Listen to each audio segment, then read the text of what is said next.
ということで今回は顔の脂肪吸引について解説していこうと思います。この動画で顔の脂肪吸引について知るべきこと、注意するべきことが一通りわかるので、顔の脂肪吸引を検討している方はぜひ最後まで見てください。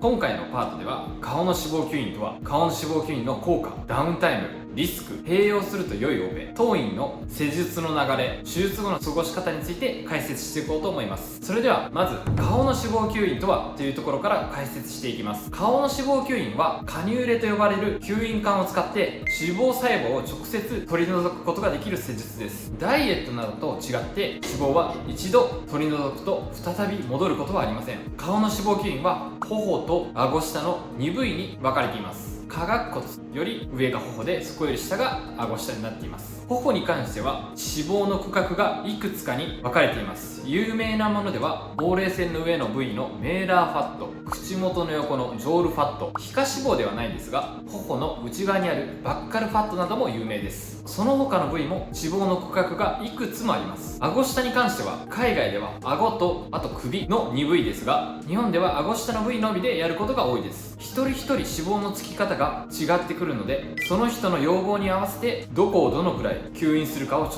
整する必要があります。例えば僕の場合だとあまり顎下の脂肪はないんですが、例えばこのジョールファットの部位とかは適用はあるかなと思います。顔の脂肪吸引のカウンセリングに来られる方の悩みを紹介していこうと思います。やはり一番多いのはフェイスラインのこのもたつきが気になる、あと二重顎を改善したい、口元のこの横の膨らみが気になるというのが代表的なものです。最も多い悩みとしては先ほど言ったフェイスラインをきれいに出したいというものですね。やっぱりフェイスラインをスッキリさせると顔がきれいに見えて若く見えることができます。当院で行っている顔の脂肪吸引では特にこのフェイスラインのところの脂肪をしっかりする方法で顔は行っています。次、顔の脂肪吸引の効果についてです。顔の脂肪吸引はかなり見た目の印象を変えてくれます。特に顎下の脂肪吸引は術直後から二重顎を改善することができます。取れる脂肪量としては全体では40から 80cc 程度と、他の体の部位と比較すると少ないですが変化率はかなりあります。ただ一つ注意しておかないといけないのが、皮膚の厚みの部分は取れるんですけど皮膚の伸び、たるみの部分は取れないということです。なので皮膚を掴んだ時にこの厚みですね、この厚みを薄くすることはできますが、たるみ、伸びた感じを改善することは脂肪吸引では難しいです。なのでたるみ感も強い方には後で説明しますが、糸リフトや切開リフトも併用してあげることをお勧めしています。ダウンタイムです。顔の脂肪吸引のダウンタイムは正直かなり長いです。美容整形全般ですが、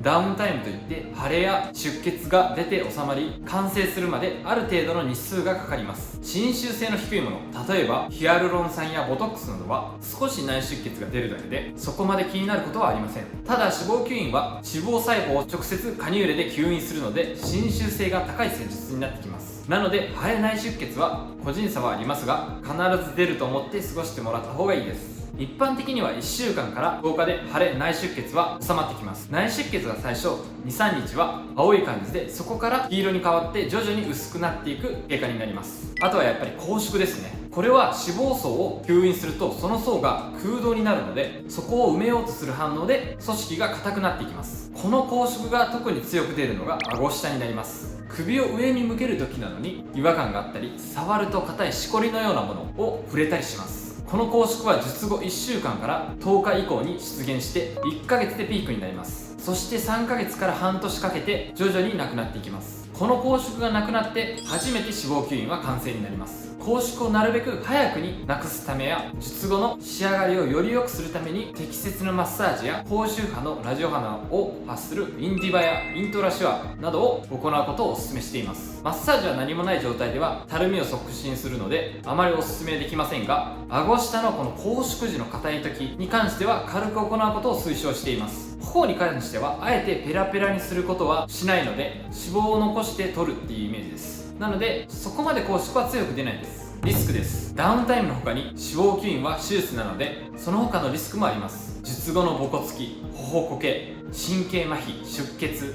感染、色素沈着などは可能性としては考えられます。頬には顔面神経の枝が無数に走っていて、特にこの口岡の口角歯っていうところがジョールファットを除去するときに触る可能性のある神経です。そこが麻痺すると口が開けづらい感じが出ます。神経麻痺は一般的に起こっても1ヶ月程度で改善します。長くて半年程度かかった事例も聞いたことはあります。出血なども動脈の間が脂肪層近くを通っていると損傷して起こります。これも腫れにつながりますが、絶対に引いていきます。脂肪吸引で気になるリスクとしては、術後のボコつきやこけて見えるっていうことがあると思います。顎下に関してはこけて見えることはないので、なるべく均一にできる限りペラペラにしていきます。頬は将来的なことや顔のバランスを考えると全部取るのがいいわけではありません。特にメーラーファットの部位やこの胸骨と頬筋で囲まれたこの部分ですね、ここの頬の部位はもともとこけている人が多いので、そこを取るとさらに将来的にこける可能性があります。なのでバランスを見て脂肪吸引を行っていきます。また術後のボコつきが起こらないように脂肪層も均一に吸引していきます。ボコつきに関しては拘縮が起こっている期間は拘縮によるものか脂肪吸引によるボコつきなのかが判断できない場合があるので、修正をするにしてもダウンタイムが収まってからがいいです。次、脂肪吸引と相性のいい施術について紹介していこうと思います。顔の脂肪吸引と併用すると相性のいい施術は、先ほど説明したフェイスラインをスッキリさせたい、顔を小さく見せたいという場合に併用するといいと思います。なので顔の脂肪吸引と同時に行うとフェイスラインが綺麗になる組み合わせと、それらの効果について紹介していきます。まずはエラボトックスです。グッと噛んだ時にここにボコッと出る口筋、ここが発達している方はいい適用です。この口筋が発達していると顔が四角く見えて、フェイスラインを整えてあげてもそこだけボコって残って見える可能性があります。なので片側30から40単位ずつエラボトックスは打ってあげると効果があると思います。次、顎ヒアルです。顎ヒアル僕も実は入れているんですけど、やっぱりこの横から見た時のフェイスラインがより綺麗に見えます。特に顎がないと言われている人は入れてあげるとフェイスラインをよりシャープに見えます。またこの E ラインを整えてあげる、またこの正面から見た時のこのシャープなフェイスラインを作ってあげることで、より顔が小さく見えたりフェイスラインがスッキリしたりすっきり見えたりするので、脂肪吸引と顎ヒアルはとてもおすすめな施術の組み合わせになってきます。バッカルファット除去です。これに関しては適用がある人かどうかをしっかり見極める必要があると思います。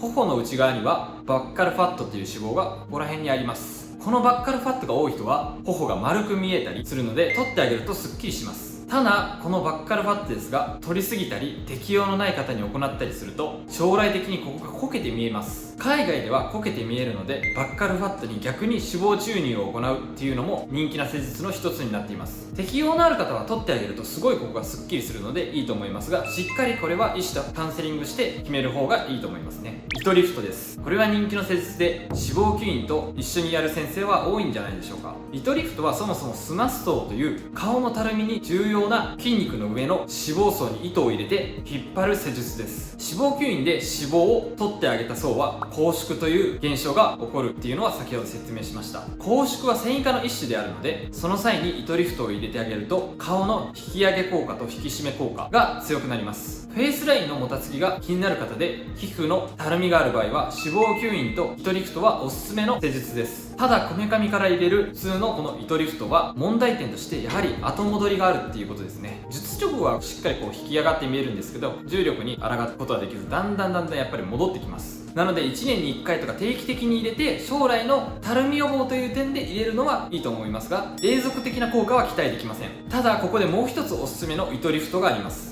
それがネックリフトと呼ばれる糸リフトです。この顎の下から挿入して下顎のここから出してこのフェイスラインのたるみをグッと引き上げる施術になってきます。僕も YouTube で紹介しているので、ぜひそちらの動画も参考にしてみてください。顎下の脂肪吸引は頬の脂肪吸引と違って将来のこけるリスクなども気にせず取れるだけ吸引することが可能です。その分しっかり吸引できるので拘縮もやはり強く出ます。その際にネックリフトを入れてあげることで、その繊維化したところでぴったりと定着し効果が長く持続できます。通常の糸リフトでは後戻りを気にする必要がありますが、場合によってはしっかり定着して綺麗なフェイスラインを持続してくれます。ただしこのネックリフトですが、拘縮が強く起こっている時に入れることで初めて強い効果が出るので、脂肪吸引がない状態でネックリフトだけやるのはあまりおすすめではありません。最後に切開リフトです。糸リフトで上げただけでは改善しないたるみの場合はやっぱり皮膚をここを切るしかないですね。この場合は切開リフトになります。年齢が40歳以降などでは皮膚がたるんでしまっていて、切開リフトが適用の場合はおすすめの治療になります。ただ傷跡が残るリスクなどもあるので慎重に選ぶ必要はあります。次に脂肪吸引の施術の流れを紹介していきます。まずカウンセリングでどの部位が気になってどのように改善したいのかを一緒に確認していきます。顔の脂肪吸引で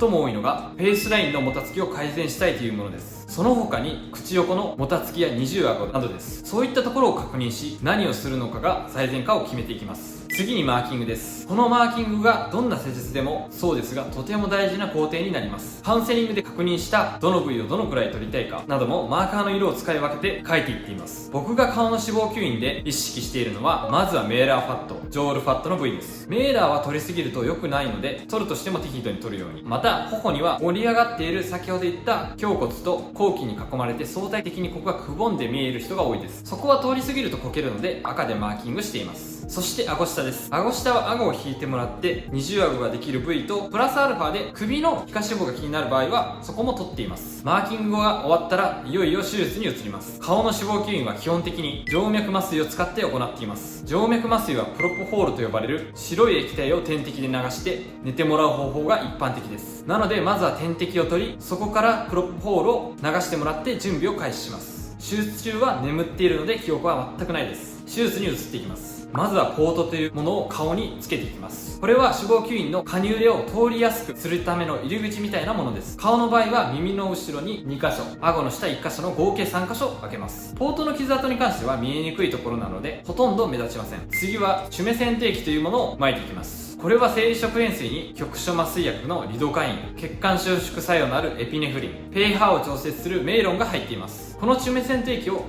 肪層にきちんと巻くことで脂肪を均一に吸うことができます。出血を減らしダウンタイムを減らせる、他の組織を傷つけにくくなるなど様々なメリットがあります。このチュメ剪定器を片側 100cc、顎下 50cc 前後巻いていきます。この際も一人一人に合わせてどこにどのくらい巻くかを調節していきます。その後にベーザーをかけていきます。このベーザーというのは超音波の熱を利用して脂肪細胞を柔らかくすることができます。なるべく脂肪を均一に柔らかくすることで吸引時に均一に吸うことができます。ここまで終わったら吸引を開始していきます。まずは顎下を吸引を開始します。顎下に関しては先ほど言ったんですけど将来こける可能性もないのでペラペラにするイメージで吸引しています。フェイスラインにしっかり影ができるようにそのような吸引の仕方を工夫していますね。頬はジョールファットの部位が気になる方が多くここをしっかり取ってあります。そしてフェイスラインが綺麗に出るように取ること、全体的に馴染むように取ること、これらを意識して吸引しています。また顎下と違い頬は取りすぎるとコケが目立つので微調整しながら吸引しています。手術時間はだいたい30分前後です。顔の脂肪吸引は取れる脂肪量はだいたい40から 80cc 程度と体などと比べるとかなり少ないです。手